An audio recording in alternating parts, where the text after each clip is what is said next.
Barcelona, la segunda ciudad más habitada de España, con más de 1,5 millones de habitantes y 58 hospitales en todo el municipio, cobija a muchísimos canarios. De entre ellos hablaremos con un farmacéutico, un médico residente en psiquiatría, una enfermera intensivista, un especialista en medicina familiar con máster en medicina estética, un enfermero y con un especialista en enfermedades infecciosas. Profesionales de la sanidad, quienes nos contarán cómo viven la pandemia a 2.000 kilómetros de casa.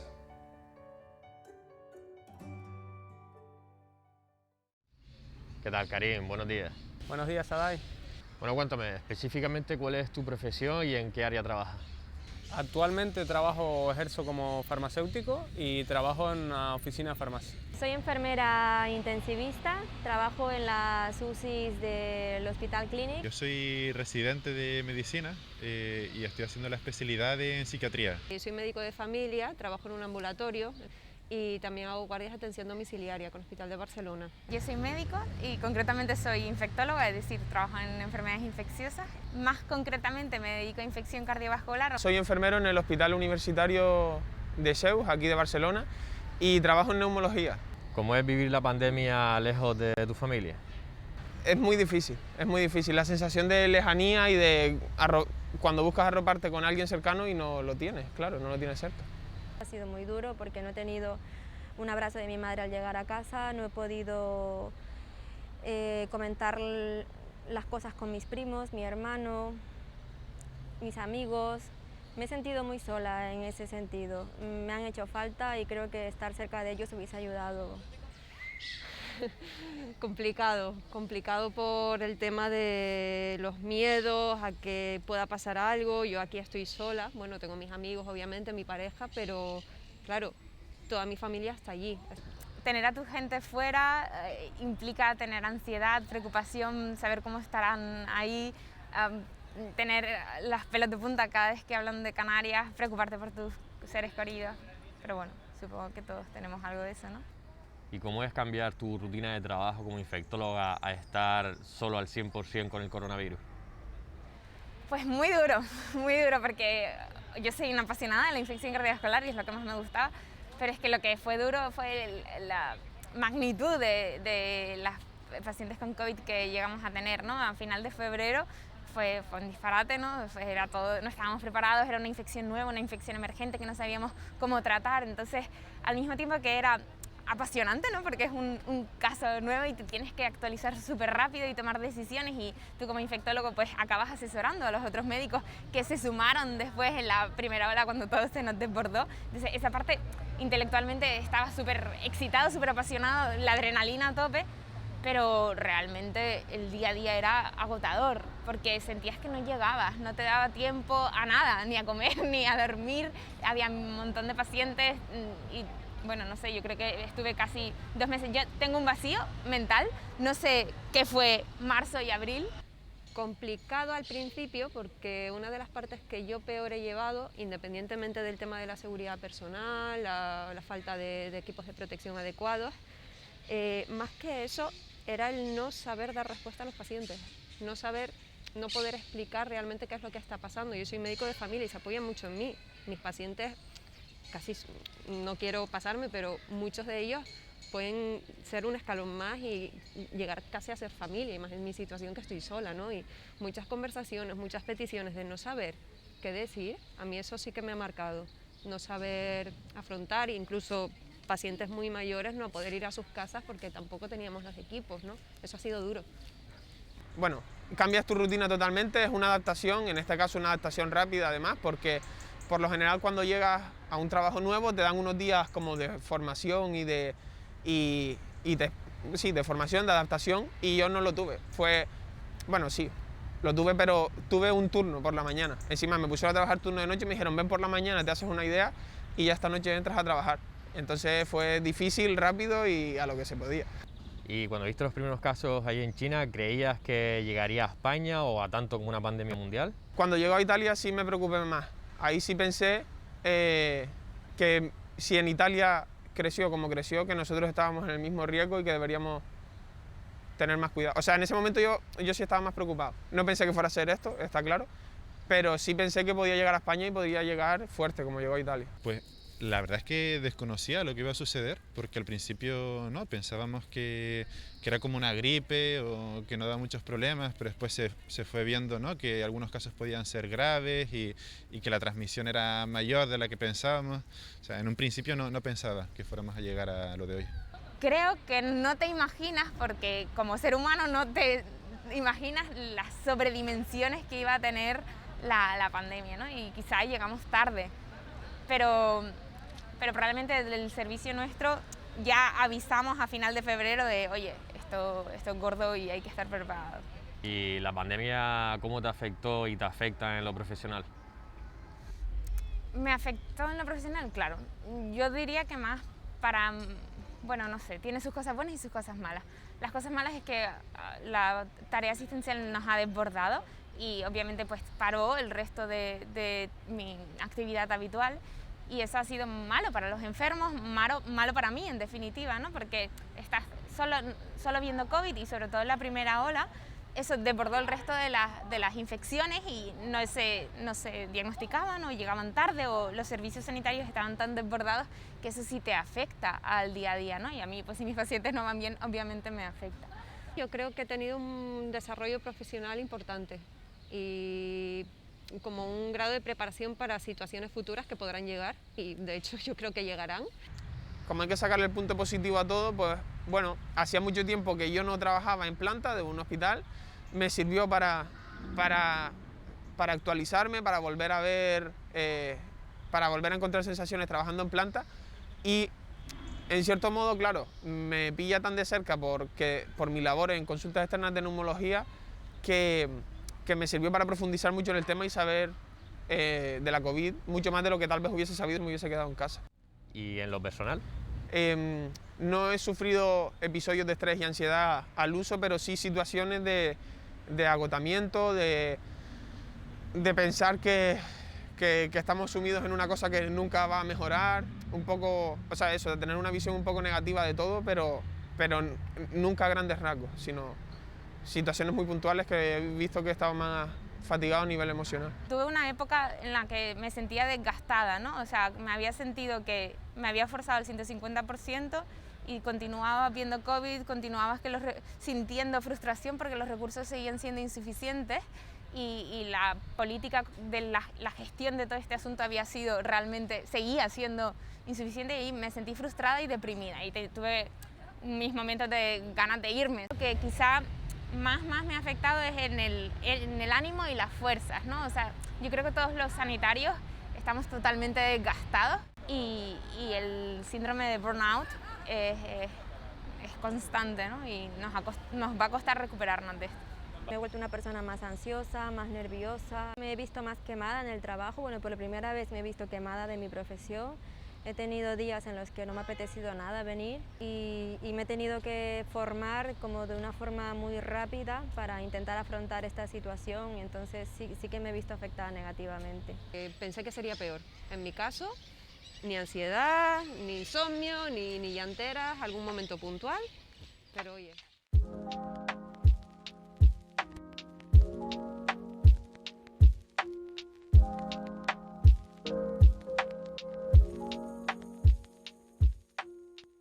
¿Campo viste un incremento de pacientes por todo el tema de la pandemia, la angustia social?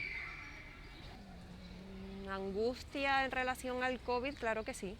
La gente está muy estresada, la gente, bueno, ahora tengo muchos casos de trastornos adaptativos o de cuadros depresivos previos que estaban bien, estaban estables y sin medicación y que ahora se ha tenido que reiniciar un tratamiento. Pues yo lo que he notado sinceramente, eso, aumento de primera prescripción, la primera vez que se tomaban antidepresivos, ansiolíticos, tranquimacin, diazepam, la gente que no podía dormir por las noches, muchísima gente pidiéndote melatonina, valeriana. Sí, ha incrementado la prevalencia de síntomas depresivos, de ansiedad, insomnio, también, bueno, las personas que ya tenían pues una patología mental de base, algunos se han visto empeorados con la pandemia y otros que no, pero en general sí ha habido un empeoramiento en ese sentido.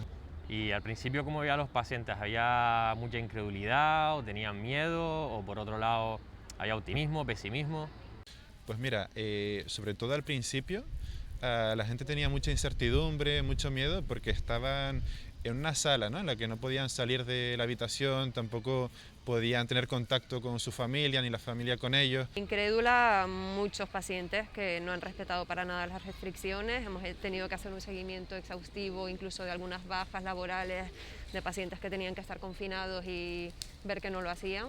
Cuando sales a la cafetería de enfrente y te lo ves en la cafetería y dices, oiga, usted tendría que estar en su casa, pues casos así hemos tenido. Miedo sí, incrédulos sí, que se salten las restricciones también, pero en positivo es que la mayoría lo han hecho todo muy bien. Había de todo. O sea, había de todo. Habían los típicos incrédulos, los típicos que tenían miedo, que te venían con 3 mascarillas puestas, una FFP2 por encima, guantes. Miedo sí, sobre todo la sensación de desolación y aislamiento. Creo que eso es lo que más les afecta, y el no poder hablar con sus familiares, el no poder compartir la enfermedad. Al fin y al cabo, esta enfermedad es mala porque te aísla socialmente y pierdes ciertas herramientas que uno tiene para combatir la enfermedad. Al principio sí que estaban asustados porque se veían en una UCI. Entonces, y siempre al principio se les decía claramente que probablemente iban a acabar intubados. Entonces yo al principio veía muchísimo miedo, muchísimas dudas de los pacientes. Ahora que estamos en la tercera ola sí que veo algunos pacientes incrédulos, pero porque han empezado algunas teorías negacionistas. No entendían por qué, si era un virus respiratorio, por qué les costaba caminar, por qué se sentían decaídos general. Yo la palabra que utilizaría sería incertidumbre para definir el estado de la gente que estaba allí. Y miedo, claro, mucho miedo. ¿Y tú en algún momento te has sentido derrotado o has visto compañeros que no han podido más? Sí, yo no, como te decía antes, me afectó a nivel negativo, pero en momentos muy puntuales y nada grandes. Y trabajé con una compañera que continuamente decía, sobre todo cuando empezó la desescalada, no, como volvamos a una segunda ola, yo es que me pido la baja, es que es imposible. Yo he vivido situaciones aquí que nunca me imaginé vivir. Esto parecía la guerra, teníamos que decidir si esta persona ingresaba en UCI o no, sabiendo que si no ingresaba en UCI muy probablemente iba a fallecer.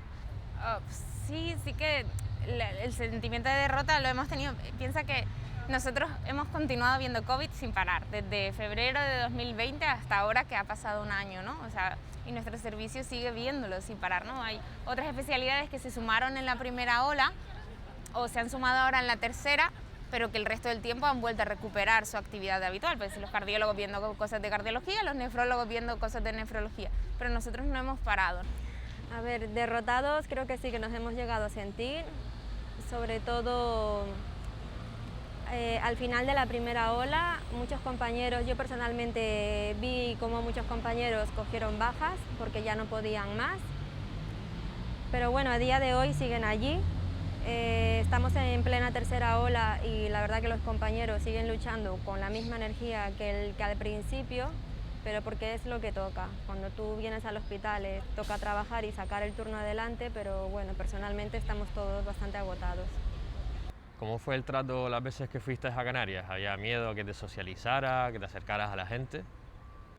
Después de la primera ola todo el mundo me quería ver porque nos echábamos todos muchísimo de menos, pero luego como esto ha ido para largo, pues es verdad que la gente ha preferido en algunas situaciones no verme o no quedar conmigo por si yo tuviese el virus. Sí, mi familia no. De hecho, con mi familia, o sea, mis padres y mi hermana sobre todo, era yo el que tenía más cuidado que ellos. Pero con algún grupo de amigos sí, no amigos cercanos, pero sí el padre de algún amigo y te vas a ver con Moisés, que él viene de Barcelona y es enfermero y no sé si es la mejor idea, que ha cogido un avión. No, porque yo creo que cuando fui a casa ya había pasado el COVID, ¿no? Entonces esto te deja una cierta inmunidad celular, no sabemos cuánto dura, pero la inmunidad la tenemos, ¿no? Entonces, aparte que yo cada vez que iba me hacía una PCR, entonces antes de que lo recomendaran o sea, antes de que fuera obligatorio, piensa que yo estoy viendo COVID, soy primera línea, obviamente no iba a coger un avión y exponer a la sociedad a que yo pudiera ser un vector, ¿no? ¿Y tú llegaste a contagiarte del coronavirus? Sí, lo cogí al final de la primera ola, lo pasé leve en casa, y perdí el olfato y el gusto y aún no he recuperado totalmente ni el olfato ni el gusto.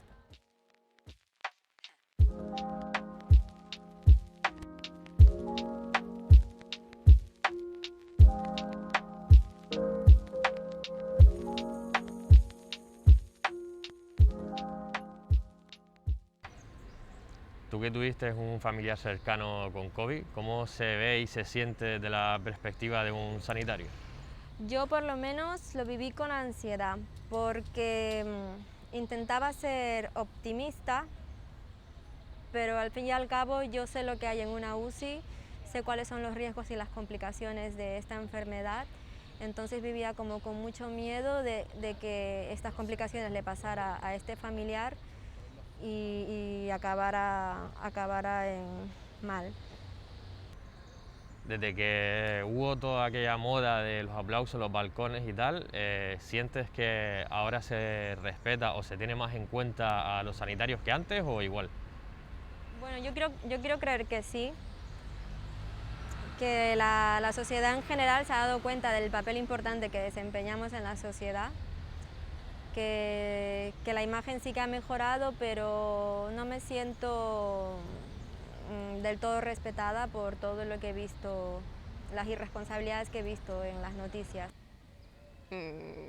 Yo creo que los aplausos fueron un momento puntual, porque por lo menos en mi situación vimos rápidamente cómo el no visitar, el que nos hubieran cambiado las agendas y demás, se convirtió en un delito por nuestra parte. El médico no visita, el médico no está, el médico no trabaja, básicamente. O sea, pasamos de ser los héroes, de estar aplaudiéndonos, a ser el enemigo. En cuanto a España, ¿cuánto de negligente y mala organización has visto entre la sociedad y los políticos? Negligencia por ambas partes creo que ha habido, obviamente. Es muy difícil saber cómo se podrían haber hecho de mejor las cosas, pero está claro que se podrían haber hecho mejor tanto por una parte como por otra. ¿Vale? Por parte de la sociedad, para respetar las restricciones y, digamos, no ser rebeldes, pues ahí podríamos haber apretado un poquito, ¿no? Mira, yo diría que la mayoría de la gente es cauta, toma las medidas de precaución recomendadas.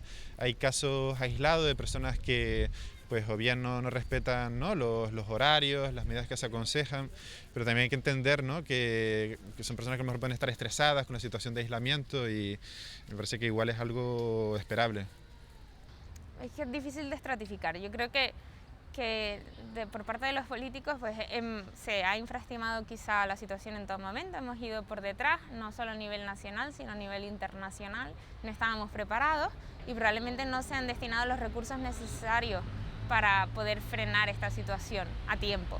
Y creo que se desbordó el sistema porque ya desde hace mucho tiempo la sanidad estaba sobreexplotada, ¿no? O sea, ya se habían recortado muchos recursos, el personal está sobreexplotado y se ha un poco migrado de lo público a lo privado y esto está pasando desde hace muchos años. Entonces, en una situación desbordante como esta, pues el sistema quebró y creo que han llegado tarde y no están llegando a dar los recursos necesarios. Entonces, eso para mí está muy mal. Y como sociedad, es que esto como sociedad nos ha desbordado a todos, ¿no? Y todos tenemos el compromiso social individual de intentar frenarlo a la medida que lo podamos. Bueno, yo creo que las cosas en general nos han hecho bien, porque si no, no estaríamos como estamos. Y bueno, yo creo que en realidad la mayor culpa en realidad la tiene el gobierno, porque tampoco ha adoptado las mejores medidas, creo yo. Las desescaladas han sido un poco raras y tampoco se ha visto realmente un descenso de casos, claramente, sobre todo en las ciudades más infectadas. Y a nivel social también he visto negligencias, pero yo creo que también por nuestra cultura, que los españoles somos personas que nos cuesta mantener la distancia de seguridad, en resumidas cuentas. Creo que gran parte del error está en la sociedad y en cuanto a política, claro, tengo mi opinión. He criticado muchas acciones que han hecho los políticos, sobre todo me ha parecido que más que negligentes han tardado mucho en tomar decisiones, pero ahí prefiero no entrar a valorar porque entiendo que lo pueden hacer mal porque se confunden, pero sobre todo porque es muy difícil tomar una decisión. ¿Cómo viste el tema de que no se supiera quiénes eran los que estaban en el comité de expertos? Me parece bien que hubiese un grupo dedicado solo a esto, solo y específicamente a esto, decisiones sobre cómo va la pandemia, pero se tiene que saber quiénes son y qué concluyen en cada reunión. ¿En algún momento viviste lo que se veía mucho por la tele, lo de la falta de medios, camas, EPI, mascarillas? Sí, yo por suerte siempre tuve EPI, pero sí es verdad que y mascarillas, pero tenemos que utilizar una mascarilla al menos 2 o 3 días. Y los EPIs eran reciclados, los EPIs no los tirábamos a la basura, que es lo normal, que se debería hacer, sino que los poníamos en unas bolsas especiales y nos los devolvían al día siguiente esterilizados.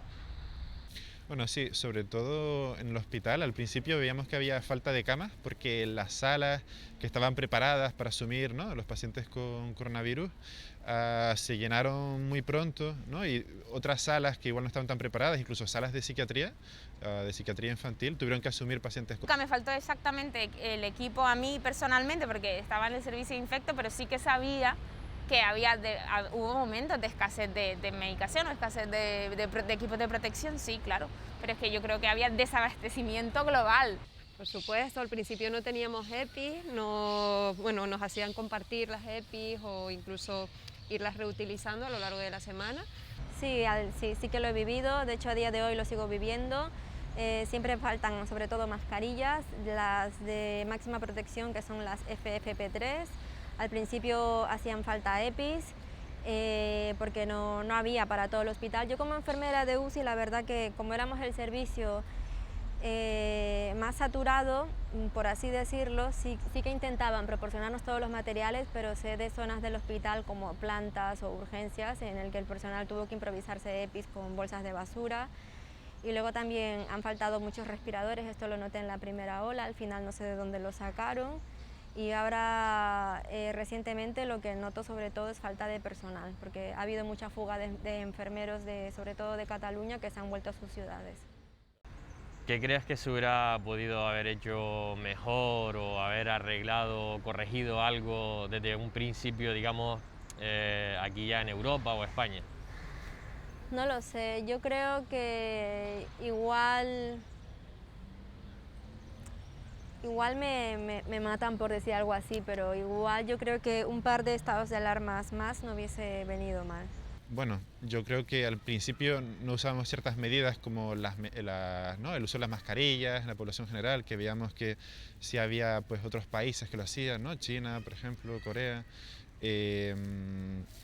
pero básicamente porque faltaba conocimiento, ¿no? Igual se tendría que haber imitado ese modelo antes, ¿no? También haber potenciado los rastreadores, que después se vio que tenían una importancia. Yo creo que no hay una buena coordinación entre un auténtico comité de expertos y la política. Para mí el punto clave es cuando el virus llegó a Europa o estalló en Italia. Ahí todos los países europeos, bueno, del mundo, se deberían haber dado cuenta que el virus era capaz de salir de China, que llegó a Italia, que no es precisamente un país que esté muy cerca de China, y que una vez, y que viendo cómo proliferaba en Italia, ahí ya todo el mundo tenía que haber tomado medidas, dijera la OMS lo que dijera. Es difícil, esto es una pregunta muy difícil y a lo mejor sueno muy tajante, pero hay ciudades donde directamente han dicho todo cerrado durante X tiempo y yo creo que es lo que tendríamos que haber hecho.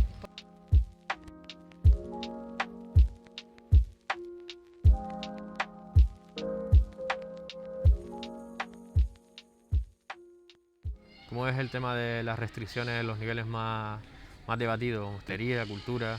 Un desastre para la economía. Yo no me quiero ni imaginar cómo estén viviendo estas familias que requieren de los ingresos económicos y que no los tienen.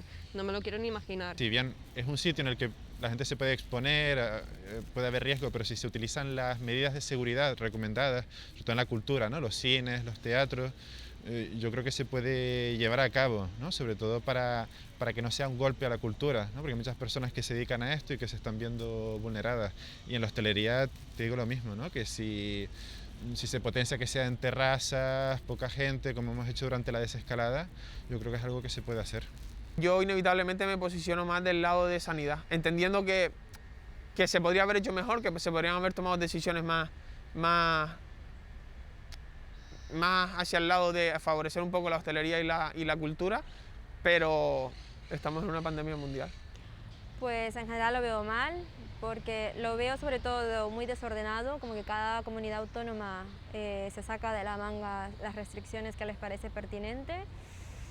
Y he llegado a creer que en algunos momentos ha hecho falta la vuelta del estado de alarma, simplemente por bajar los casos. Pero independientemente de que no se haya hecho, veo que a la sociedad, que aunque sea por su bien, se la ha maltratado. Me refiero a temas autónomos, a hostelería, personas a las que se les ha seguido cobrando impuestos y no se les ha permitido cotizar prácticamente. Creo que es súper difícil. Pienso que la economía no se debe de parar y pienso que las víctimas de esta pandemia no son solo los pacientes, ¿no? También es el resto de la sociedad que está empobreciéndose y eso no lo podemos permitir. Lo que necesitamos precisamente son más medios y más previsión. O sea, yo, por ejemplo, si me preguntas, ¿deberían de cerrar todos los restaurantes? Pues a lo mejor no, a lo mejor lo que deberíamos de habilitar solo los restaurantes que puedan tener aire libre y que estén abiertos siempre, pero al aire libre para minimizar los riesgos. Lo que pasa es que para poder minimizar los riesgos bien, tienes que destinar recursos para eso y generar pues, personal que lo pueda verificar, ¿no? O sea, que vaya a los restaurantes y verifique, ayude, soporte cómo puede usted organizar para que su comercio tenga cero riesgo o minimice los riesgos y pueda continuar, ¿no? Y con los gimnasios igual, con la educación igual, con las actividades culturales igual, porque esta situación se está manteniendo en el tiempo, ¿no? Y lo que estamos consiguiendo, si somos demasiado restrictivos, es que tengamos una sociedad enferma, empobrecida, deprimida y parada. Supongo que ya te habrás vacunado, así que cuéntame cómo fue o cómo es. Me vacuné con una pizca de miedo, pero obviamente me tengo que vacunar, ¿no? Es por mi responsabilidad social. Y me hizo una reacción cutánea, la primera dosis, así que a la segunda fui acojonada y con la segunda hice fiebre, molestias muy locales un día, 24 horas me duraron y estoy perfecta ahora. Sí, me he vacunado, llevo las 2 dosis de la vacuna Pfizer y la verdad que al principio de todo tenía un poco de dudas, más que nada por mi edad, porque no tengo patologías, considero que no soy de riesgo y tenía incertidumbre en referencia a qué podía ocasionar la vacuna. Pero realmente luego digo, oye, estoy en primera línea, también tengo que dar ejemplo, soy sana, ¿por qué no me voy a vacunar? Esto se tiene que acabar.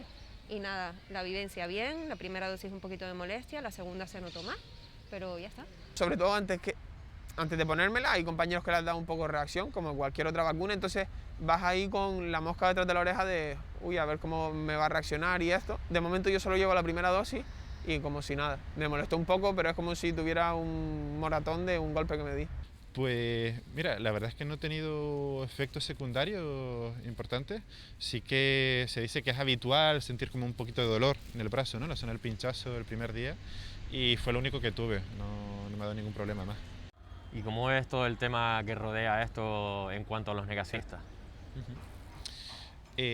Vale, es verdad que hay un grupo de la población que igual se puede ver, ¿no?, estresado por las medidas restrictivas del gobierno, demás, y que igual la forma de responder es ¿no?, pensar que hay un complot detrás y... A ver, yo creo que también el problema está en la desinformación que hay en los medios, ¿no? Hay muchas fake news y yo creo que la población tiene que contrastar mejor la información que ve, ¿no?, respecto a esto. Es un hecho que el coronavirus existe y que la vacuna, bueno, no tiene otra finalidad que la de proteger, ¿no?, a la población. ¿Crees que una vez estemos la mayoría de españoles vacunados, volveremos a la normalidad o todavía nos queda recorrido por delante? Habrá camino que recorrer. El tema mascarilla, por ejemplo, creo que viene para quedarse en muchas situaciones y evidentemente queda camino porque las vacunas actuales frente a algunas cepas no son tan efectivas y tampoco sabemos en qué medida nos vamos a tener que revacunar, con lo cual esto va a ser largo. No sé cuánto camino tendremos que recorrer, pero es que nadie tiene esta respuesta, ¿no? O sea, es presuntuoso dar una respuesta firme en este sentido. O sea, probablemente la vacuna ayude a prevenir contagios, pero no sabemos cuánto, no sabemos qué impacto va a tener. Entonces, inmediata vuelta a la normalidad, la verdad es que no lo creo. Que fue aquello que decían mucho al principio de que solo afectaba a la gente que se suponía que era de riesgo y al final hemos visto gente sana, entre comillas, morir por ello. Bueno, porque como te dije desde el principio es una infección de la que no sabemos nada y estamos aprendiendo de ella, ¿no? O sea, hay personas que probablemente por un inóculo viral mayor o porque tienen un sustrato de respuesta inflamatoria mayor, a edades más tempranas, pues pueden desarrollar una infección muy grave. Sabemos que hay patologías que a la edad mayor o que cuando tienes ciertas comorbilidades la infección puede ser más grave, pero eso no significa que si a una persona joven le toca, si tiene ese sustrato de desarrollar una respuesta inflamatoria, un distrés o se expone a un inóculo muy alto, puede tener una infección muy grave. Bueno, para eso habría que mirar los números, es decir, sí. Hay fallecimientos de gente sin patología previa, pero son casos puntuales si los ponemos en una balanza con toda la gente que ha fallecido, lamentablemente. Entonces, hasta una gripe actúa frente a gente sana, con lo cual son números, yo considero que asusta mucho pensar, estoy sano y me puedo morir, sí, pero de esto y de muchas otras cosas, con lo cual no creo que sean significantes los números en este aspecto. En una hipotética cuarta ola, ¿crees que hay medios y moral para afrontarlo o tanto unos como otros se desbordaría? Medios creo que sí, si nos comparamos con la primera ola, es decir, estamos mucho más preparados, anímicamente pues hay de todo, yo creo que no nos queda otra más que adaptarnos a lo que vaya viniendo y bueno, tener fuerza. ¿Estamos quemados? Sí, pero podemos. Medios vamos generando, son insuficientes, ya lo he dicho desde el principio, pero habrá, o sea, estamos preparados, tenemos medios, ¿no? Y nos estamos organizando, estamos aprendiendo cada vez más. La moral, ya te digo yo, que sí que estamos desgastados, pero obviamente aguantaremos. Sí hay medios, porque ha habido medios para la tercera. Moral cada vez hay mucho menos. Entonces, o sea, es que es agotador para todos, para una persona que no se dedica a esto, para los que estamos ahí, pues más todavía. Bueno, medios físicos diría que, bueno, sí que habría. Y fuerzas ya del personal, o sea, te diría que no, yo misma te diría que estoy harta, que estoy muy cansada, que quiero unas vacaciones ya, pero al final, no sé si por vocación o porque simplemente es lo que toca, yo creo que así haya una 10ª ola, nosotros vamos a estar allí, porque es que si no somos nosotros, ¿quiénes serán?